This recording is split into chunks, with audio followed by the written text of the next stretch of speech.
Boeing test pilot Jason Clements goes through final flight checks in the cockpit of an F-16. Just make sure my switches are set in the right position. The throttle is free and clear.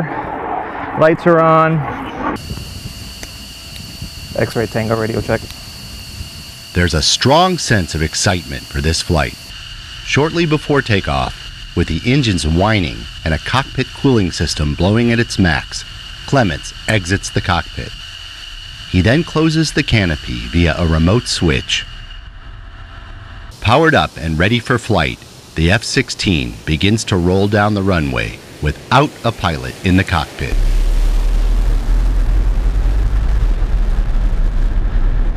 In a matter of seconds, the aircraft, with its burner lit, roars into the southern sky headed out over the Gulf of Mexico.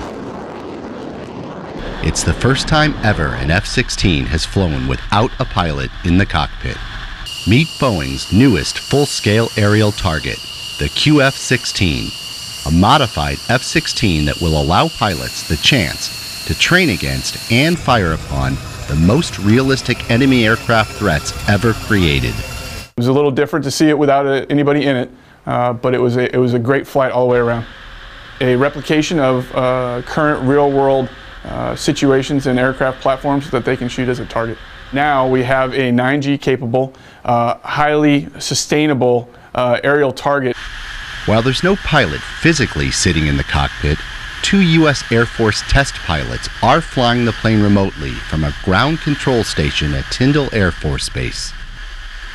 Today, no pilot in the cockpit. It gets you a little more on your toes, on edge, but the flight itself went very well. It went as advertised. The jet performed well and did what it was supposed to do. While in the air, the unmanned QF-16 reaches an altitude of 40,000 feet, a speed of Mach 1.47, and engages in aerial maneuvers such as a barrel roll while pulling more than 7 Gs.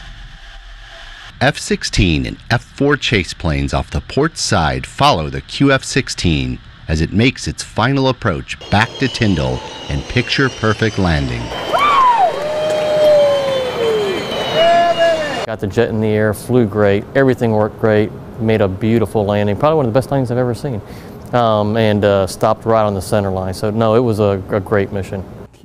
So far, Boeing has modified 6 QF-16s, all of which had been stored at Davis-Monthan Air Force Base in Arizona. In fact, the plane used in the first unmanned flight had been out of service for 15 years.